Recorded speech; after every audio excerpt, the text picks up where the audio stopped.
Baik, bismillahirrahmanirrahim. Assalamualaikum warahmatullahi wabarakatuh. Perkenalkan, nama saya Anissa Ajeng Fitriani dengan NIM 12540100056. Saya adalah mahasiswi bimbingan konseling Islam Fakultas Dakwah dan Komunikasi kelas 1B. Dengan dibuatnya video ini, saya bermaksud untuk memenuhi tugas ujian akhir semester mata kuliah ilmu dakwah dengan Ibu Sita Resmianti Muslimah, Esos IMPD sebagai dosen pengampu. Baik, dalam kesempatan ini saya akan menyampaikan dakwah dalam bentuk irsyad. Baik, selanjutnya saya akan menyebutkan unsur-unsur dakwah dari dakwah yang akan saya sampaikan, yaitu yang pertama dai. Dai-nya yaitu saya sendiri, ya, Anissa Ajeng Fitriani. Yang kedua mad'unya. Mad'unya adalah teman sekamar saya. Yang ketiga maudunya tentang menerima diri dan berdamai dengan keadaan dalam perspektif Islam tanpa kehilangan ikhtiar dan usaha. Pokok materinya termasuk akhlak, khususnya akhlak pada diri sendiri, dengan penguatan nilai akidah sebagai landasan keimanan kepada Allah Subhanahu wa taala. Yang keempat, uslubnya berupa mau'izah hasanah karena akan disampaikan melalui nasihat. Dan yang terakhir, yang kelima, media. Medianya media tradisional karena akan saya sampaikan secara langsung, secara interpersonal, face to face pada mad'u, yaitu teman sekamar saya. Silahkan masuk.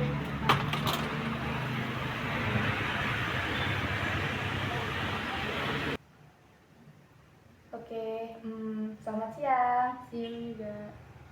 Oke, sekarang kita ada sesi bimbingan pribadi ya. Tema yang akan kita ambil ini tentang penerimaan diri. Oke, perkenalkan ya, saya sebagai konselornya, nama saya Anissa Ajeng Fitriani.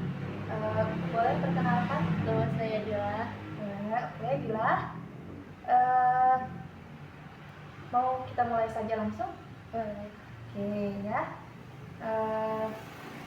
Saya mulai saja. Pernah gak sih kita itu ngerasa kayak udah usaha, tapi hasilnya itu belum kayak yang kita harapin gitu? Pernah. Ya. Oke, semoga apa yang akan saya sampaikan ini bisa lebih menenangkan diri Dilah ya. Banyak dari kita itu menjalani hari dengan senyum di luar, tapi penuh pertanyaan di dalam. Kayak misalnya, kenapa sih hidup aku kayak gini? Kenapa sih aku gak kayak mereka? Apa aku kurang gitu ya? Dila pernah ngerasa kayak gitu? Pernah. Ya, kita semua pasti pernah ngerasain gitu ya. Pertanyaan-pertanyaan itu sering muncul ya, terutama ketika kita ngebandingin diri kita dengan kehidupan orang lain. Padahal yang terlihat di luar belum tentu mencerminkan apa yang mereka perjuangkan di dalam. Kita kan nggak tahu sebenarnya, kita kan ngelihat mereka itu kayak senang-senang banget gitu, yang orang-orang di luar sana. Tapi kita kan nggak tahu sebenarnya seberapa kuat perjuangan mereka sampai bisa kayak gitu. Kita itu kita itu gak sadar, malah keras ke diri sendiri, kayak iri gitu ke orang lain. Padahal gak boleh ya, kita itu gak boleh maksa diri buat selalu kuat, buat selalu bisa, buat selalu sesuai dengan standar orang lain.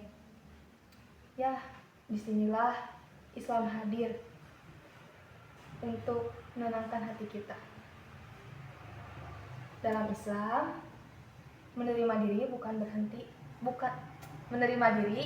berarti berhenti berjuang. Menerima diri adalah mengakui kondisi saat ini tanpa membenci diri sendiri. Jadi kita itu harus menerima diri kita dengan keadaan kita gimana gitu. Bukan berarti kita pasrah sama diri sendiri, tapi kita itu harus bersyukur dengan apa yang kita punya gitu. Kita boleh kok ngaku bahwa kita itu lelah, capek gitu. Kita boleh kok kita ngaku kayak kita itu belum nyampe kayak orang-orang lain gitu. Tapi kita itu gak boleh berhenti melangkah. Islam gak ngajarin pasrah tanpa usaha. Yang diajarkan adalah ini menerima takdir lalu berikhtiar dengan cara yang sehat. Nah, ketika kita gak nerima diri, usaha sering lahir gitu dari rasa benci, ya kan? Tapi ketika kita menerima diri kita, usaha itu lahir dari kesadaran dan harapan, ya. Allah Subhanahu wa taala berfirman dalam Al-Qur'an surat Al-Baqarah ayat 286 yang berbunyi Bismillahirrahmanirrahim. La yukallifullahu nafsan illa wus'aha. Yang artinya Allah tidak membebani seseorang melainkan sesuai dengan kesanggupannya. Ayat ini mengajarkan kita satu hal penting. Keadaan hidup kita hari ini bukanlah kesalahan kita. Allah Maha mengetahui kemampuan setiap hambanya, bahkan ketika diri kita sendiri meragukannya gitu. Maka berhentilah buat membenci diri kita sendiri atas hal-hal yang berada di luar kendali kita. Nah, Islam juga menegaskan bahwa penerimaan diri itu harus disertai usaha. Allah Subhanahu wa taala berfirman dalam surat Ar-Ra'd ayat 11 yang berbunyi Innallaha yughayyiru ma biqaumin hatta yughayyiru ma bi anfusihim.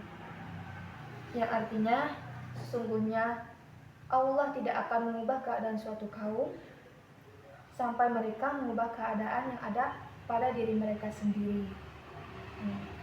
Ayat ini mengajarkan keseimbangan yang indah, menerima keadaan lalu bergerak memperbaiki. Bukan menyerah, tapi berusaha dengan hati yang lebih tenang. Oke. Di titik ini, mari kita berhenti sejenak. Tarik nafas perlahan. Hembuskan perlahan. Lalu tanyakan pada diri sendiri. Bagian mana dari hidupku yang perlu aku terima dan bagian mana yang perlu aku perbaiki. Mulailah dari satu hal kecil, satu langkah kecil. Gak perlu sempurna kok. Yang penting terus berjalan, terus ikhtiar, ya. Usaha tidak akan mengkhianati hasil dan hasil juga tidak akan mengkhianati usaha, ya. Kalau hasilnya agak sesuai, berarti usahanya yang kurang, ya. Menerima diri itu bukan akhir dari perjuangan, tapi awal dari perjalanan yang lebih jujur. Semoga Allah menguatkan hati kita untuk menerima keadaan dengan lapang, berusaha dengan sungguh-sungguh, dan bertawakal dengan penuh keyakinan. Bagaimana perasaan Dila sekarang? Alhamdulillah, ya. Semoga next time kita bimbingan lagi itu semoga membuat diri kita menjadi lebih tenang lagi, ya. Ya, mohon maaf bila saya masih kurang, ya, kurang lebihnya mohon maaf gitu, ya. Terima kasih ya sudah hadir. Iya. Iya. Boleh.